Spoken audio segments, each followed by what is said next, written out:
Hi everyone, I'm Marion from a company called Werk, and I'm here today with my co-founder Martin, and we are speaking about how our AI is enabling cross-border movement of skilled migrant labor.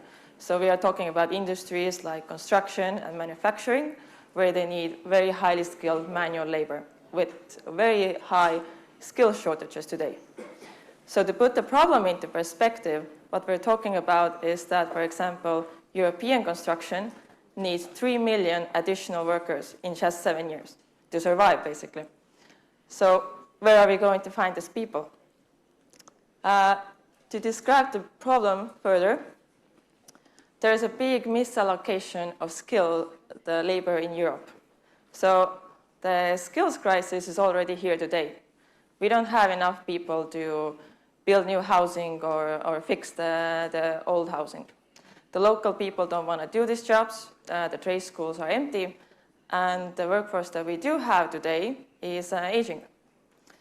But what is happening in European construction already today is that 40% of people working on European construction sites are migrants. And as you can see on the map here, some countries in Europe have a surplus of labor, while others have a shortage of labor.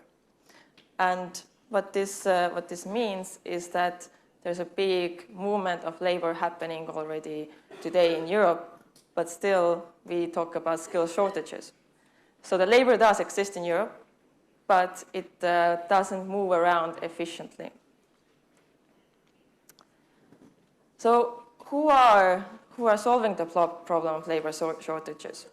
Today, the market is dominated by traditional employment agencies, bigger ones like Adecco or Randstad, but mostly smaller ones, 1 to 5 person middlemen who operate in a very traditional way of call centers where they do phone interviews, they look at CVs, and annually they move around about 26 million people in Europe. There's a lot of people to screen through phone interviews. And this results in a very poor success rate of skills match, which again brings us to a shortage of labor. So the companies today are saying that 70% of labor sent to their sites are sent back within the first month. So they are talking that they don't have enough labor. What they mean is they don't have enough well-matched labor to the sites. So this is why at Werk we built an AI to assess and match blue-collar migrants to jobs globally. So our AI is able to do it in any language and with 3 times higher accuracy rate than any manual matching way available today. But I will hand it over to my co-founder now, who will tell you more about how the AI works. Thank you. I think the mic, yeah, it works now. So I'll maybe start off by saying that during the conference, a lot of mention was made of CVs and the existing AI solutions relying on CV data or LinkedIn data. Well, construction doesn't really have that solution. CVs don't work here. People don't have LinkedIn profiles. If they do have a CV, it's really poorly written, made up, or written by their niece. So that's the sad reality. So for us, if we use CVs, it would be garbage in, garbage out data. We couldn't match efficiently. But what we do and what we have done is we built a mobile-based testing system that is able to verify construction workers' skill level completely digitally, so wherever they're located in the world, and language agnostically, meaning they can answer to the tests we built in their own language. What this means is that we don't just know who's good or bad or where the strengths and weaknesses lie. We know which areas of a specific trade a person is going to excel at and where they're going to need more upskilling, which obviously helps us match people, but also helps with providing upskilling data. Now, we have 20,000 signups right now from workers all over the world, not just Europe. We have even people from Uzbekistan, Kazakhstan, India, Philippines who want to migrate to Europe and work here. And we've vetted over 5,000 workers now with the use of our own testing technology, the AI. And what we found, what conclusion we came to when we made some calculations, that if a traditional agency were to vet all those people manually by themselves over the phone using CVs, it would have taken them 10,000 man hours. and the result wouldn't be very good because they're relying on broken data. But for us, the product did it by itself and much, much, much faster. But it's not just that it's faster, we're essentially creating the skills data for the market that doesn't exist today.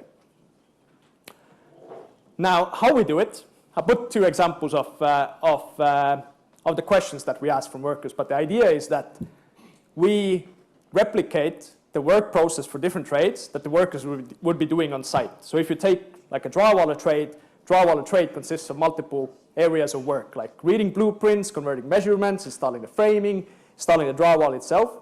And we've separated our tests into modules that cover all these areas. So each module has questions which we grade and rate, and then get a skill set of the worker's strengths and weaknesses.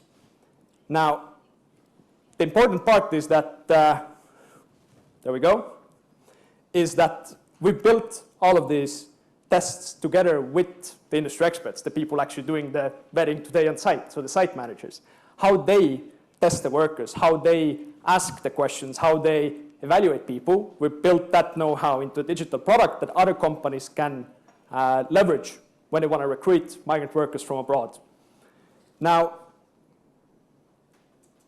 whoops, there we go. So where the AI comes into play is that the tests are not built as multiple selection.